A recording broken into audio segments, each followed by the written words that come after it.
Masih di Top Isu Jabar Media Islamnet dengan radio kesayangan Anda ini. Dan kali ini kita masih membahas tentang bolehkah kita mengucapkan selamat Natal dan Tahun Baru bersama Ustadz Insinyur Umar Abdullah. Beliau adalah penulis naskah VCD Daulah Khilafah Islamiyah dan juga VCD penerapan syariah Islam di Indonesia dan juga sejarah lahirnya ideologi liberal. Baik, kita lanjutkan perbincangan kita dengan Ustadz Insinyur Umar Abdullah. Nah, baik Ustadz. Tadi kan Ustadz sudah menggambarkan bahwa memang Natal dan Tahun Baru itu berhubungan Ustadz ya. Dan bagaimana umat-umat itu merayakan Natal dan Tahun Baru seperti apa gitu Ustadz ya. Yeah. Nah, pertanyaan ini sekarang Ustadz nih. Kan awalnya itu kan itu sekedar perayaan yang memang khas ya. Dalam artian kan milik umat Nasrani dan umat Romawi gitu ya Ustadz ya. Kenapa sekarang ini kok justru seolah-olah menjadi sesuatu budaya yang mendunia, apalagi ini tahun baru nih Ustadz, itu bagaimana Ustadz? Ya, sebenarnya itu tergantung siapa yang menguasai siapa. Jadi ketika orang Yahudi dulu dikuasai oleh Romawi, ya, awalnya mereka menggunakan kalender Ibrani, kalender Hebrew, ya. Tapi setelah dikuasai oleh Panglima Pompei, ya, daerah situ ya, daerah Yudea itu. Nah, akhirnya mereka sedikit demi sedikit meninggalkan penggunaan kalender Ibrani dan menggunakan kalender Julian yang tadi kita bicarakan. Dan setelah mereka mendirikan negara sekuler liberal Israel tahun 1948, nah tahun 50-an itu mereka sudah nyaris sudah pakai kalender Gregorian. Murni itu Ustaz ya. Untuk kehidupan sehari-hari mereka. Pengganti kalender Julian ya. Jadi mereka pun sebenarnya nggak terlalu peduli kok dengan perayaan-perayaan Yahudi, orang-orang Yahudi Zionis sekuler tadi ya. Nggak peduli. Jadi bohong kalau mereka itu ingin mendirikan kuil Sulaiman ya, untuk menghormati Nabi Sulaiman. Enggak, karena mereka juga menganggap Nabi Sulaiman itu penyihir kok. Ya, jadi kalaupun dibuat kuil Sulaiman tuh karena ada target-target politis yang lain. Iya. Nah ini contoh kecilnya ya. Contoh umat Islam juga sama, umat Islam di Indonesia khususnya. Dulu ketika kita menerapkan sistem Islam, ya, maka kalender Hijriyah, ya, Hijri kalender, itu mempengaruhi penanggalan kita. Yang sebelumnya misalnya di Jawa itu pakai penanggalan Hindu, tahun Saka gitu ya. Tahun Saka. Nah, oleh Sultan Agung itu diadopsi penanggalan Islam.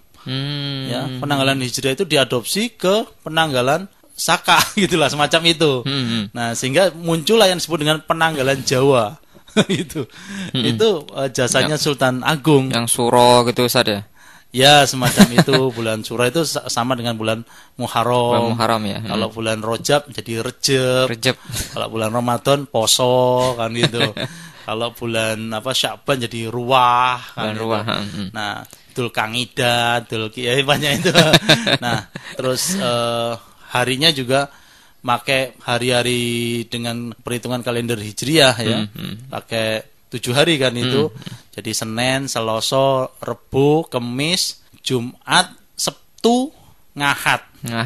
Ahad, betul, namanya Ahad. Ahad ya. Itu dari Ahad. Kalau Islam kan Ahad, Itsnain yaitu Senin, Salasa itu Selasa. Ya, Arba'ah ya, itu Rebo ya. Khamsah jadi Kemis, Jumat jadi Jumuah, terus Sabat itu Sabtu kan gitu. Nah, jadi pada saat itu kenapa orang Jawa itu memakai penanggalan Hijriyah? Karena Islam lah yang menguasai pada saat itu. Pengaruh Islam juga Ustaz ya. Ya. Mau sampai ke Indonesia, Islam kan diterapkan di Indonesia selama 10 abad. Yang ini seringkali ditutup-tutupi seolah-olah Islam itu tidak punya sejarah di Indonesia. Enggak, kita itu 10 abad menerapkan Islam. Lalu setelah mulai Belanda masuk ya, sebelumnya itu Portugis, Spanyol nggak sampai masuk Indonesia ya, Portugis, Belanda melalui company itu ya, VOC itu, lalu Inggris. Nah, mulailah dikenal kalender Gregorian. Tetapi belum dipakai. Orang Jawa masih pakai kalender Jawa yang terpengaruh kalender Hijriah. Nah, terus ketika Jepang masuk, itu Indonesia terpengaruh kalender Jepang. Iya. Tahun Jepang gitu. Tahun Jepang. Nah, sehingga di pembacaan proklamasi itu kan? Iya, ada. 18 pokoknya belakangnya itu 05. Jadi bukan 45, bukan 1945, tapi itu terpengaruh Jepang. Nah, ketika Indonesia merdeka dari penjajahan Jepang, nah mulai terpengaruh oleh Amerika. Ya, sebelumnya terpengaruh Uni Soviet, terus terpengaruh Amerika. Ini sebenarnya dua-duanya Barat ya. Nah, itu terpengaruh kalender Gregorian, walaupun daerah Moskow masih pakai kalender Julian ya. Tapi secara umum Ortodoks Rusia itu kan pakai Julian ya.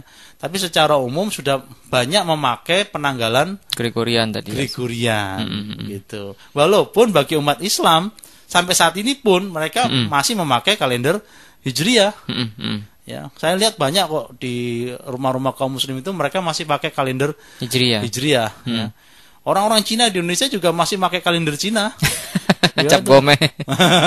Itu masih ada kan? Mereka masih mempertahankan. Tetapi untuk administrasi di Indonesia itu yang diadopsi adalah kalender Gregorian. Termasuk juga tahun barunya. Tahun barunya diadopsi 1 Januari. Nah, jadi intinya saya ingin mengatakan bahwa penjajahan itu juga membawa pengaruh kepada masalah penanggalan dan juga budaya merayakan tahun baru mereka. Jadi gitu ya. Inggris yang menjajah di mana-mana, ya Amerika itu dulu jajahan Inggris, pernah sebagian juga jajahan Perancis, ya Spanyol dan Portugis membagi di daerah selatan Amerika Selatan. Jadilah mereka juga merayakan tahun barunya seperti penjajahnya. Ya. Indonesia dijajah Belanda. Ikut juga ya. Ikut kan gitu. Ya, India dijajah Inggris, ikut. Ya, Afrika Utara dijajah Italia, ikut kan gitu. Nah, jadi kenapa kok tadi pertanyaannya mendunia? Mendunia Ustaz ya. Karena penjajah khususnya abad ke-19 ya, dan abad ke-20 itu memang mereka tidak hanya membawa tentara tetapi juga membawa peradaban, termasuk perayaan tahun baru mereka masing-masing. Seandainya Cina, misalnya gitu ya, menjajah kemana-mana, walaupun dalam sejarah Cina tidak pernah menjajah negara lain setahu saya. Kalau dijajah pernah, dijajah Jepang pernah. Tapi Cina tidak pernah menjajah negara lain. Nah, seandainya Cina itu menjajah negara lain, maka penanggalan Cina pun akan dipakai juga dipakai. Gitu. Tetapi perlu diingat, Islam masuk ke Indonesia tidak untuk menjajah. Ya, ini yang harus diingat bahwa Islam tidak pernah menjajah sebuah bangsa. Jadi kalau ditanya kenapa bisa mendunia, memang terpengaruh siapa bangsa yang sedang mendominasi dunia pada saat itu. Indonesia tanah air beta, pusaka abadi nan jaya.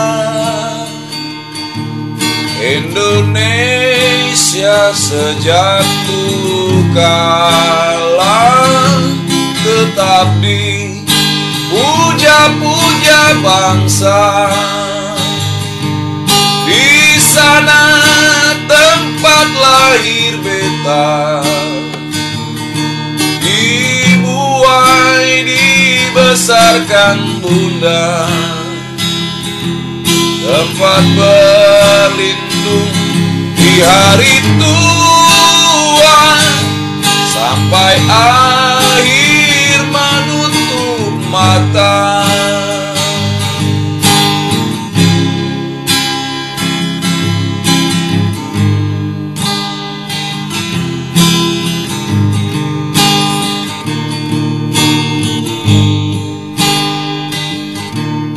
Indonesia tanah air beta, pusaka abadi nan jaya.